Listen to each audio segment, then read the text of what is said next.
Healthcare now, and with the bill now a law, Fox News is asking what next. Today, a closer look at a little-known provision of the overhaul, one about which you may not have heard anything. The reform law calls for the creation of 6,000-person army, if you will, a sort of army of trained public health care professionals. That group to reportedly be involved with disease prevention programs and other big health issues.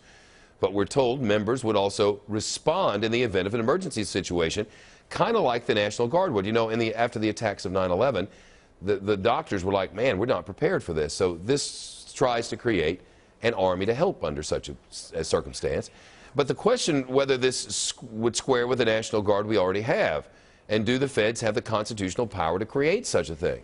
With us now, Fox News senior judicial analyst Judge Andrew Napolitano, former New Jersey Superior Court Justice, and the author of the new book, Lies the Government Told You, which is available on bookstands now. Can they do this? Well, the language is intentionally vague, and it's a little scary because of the military-sounding words used in the creation of this group. Yeah, they ought to change those words. Well, by referring to it as a reserve corps, and the training is the same as the regular corps, it gives you the impression that the president has the power to take over the National Guard from state governors in peacetime. Now, under the Constitution, he can't do that, but a fair reading of this legislation would let him do it. Another way to read the legislation is these are healthcare professionals, but they're going to train with the military, meaning they would carry sidearms. Oh, really? And would carry sidearms? Well, if they're going to train with the military, that's what the military trains with. Now, that doesn't mean they would, does it? Again, the language is so vague. So there's a couple of constitutional problems in here. One, if it's military, then the budgetary item is off, because you can only budget the military year by year, and this supplies money for 4 years for this program. Two, if you're a physician and you're in this group and you want to retire, you won't be able to retire if the president calls you on active duty.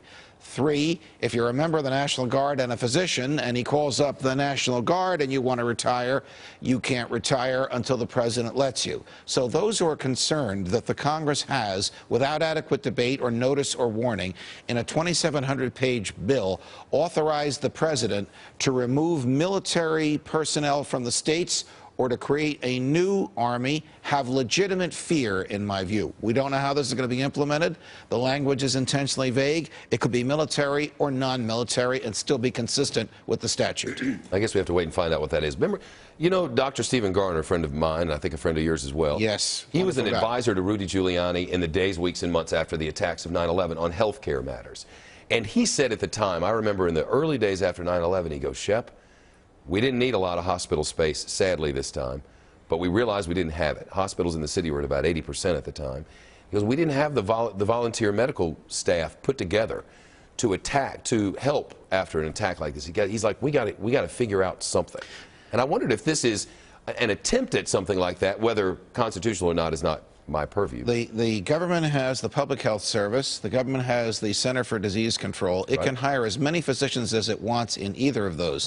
What's scary about this is the use of the military language and the reference to the National Guard. You see, the president can't go to the National Guard of Mississippi or New Jersey and say, you now work for me, unless we're at wartime. No, he works for the governor. Right. Unless we're at wartime and he's going to send these people to defend the country. But this language in this statute would let him take people from the National Guard in non-wartime. That has not happened. That would provoke a serious constitutional confrontation. Do you think that it's so vague at this point that we need to wait to figure out what they're talking about?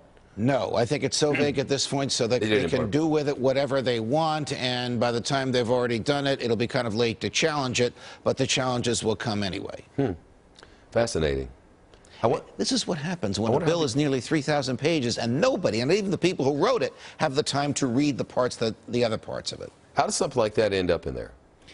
Who put it in there? We don't know. We don't know who put that in there. That's a very good question. I'll get you the answer for that. But this was written by a number of people, no one of whom read everything. Now, as people are starting to read it, things like this come out. I get the emails. People in the government are starting to read it before they print it, and people are asking, what does this mean? What does that mean? Is this military or is it non-military? There was no debate on it, so there's no legislative history. If you look on the debates on the floor of the Congress, there's nothing about this and many other clauses in this because members of Congress didn't have the time to read it. Does it sound well-intentioned to you? I mean, no, it doesn't sound well-intentioned to me because of the military language. If the government needs physicians, it has the ability to hire them. But putting them under the direct command of the president and saying you will train with the military is what is scary. Why do we need military-oriented physicians if the emergency is stateside? It's a fair question. Maybe they'll answer it for us. Maybe they will. Judge Napolitano, thank you. Thank you, Shep. New word today of an arrest in the brutal killings of 3 people connected to the U.S. consulate in Mexico. Among the victims here,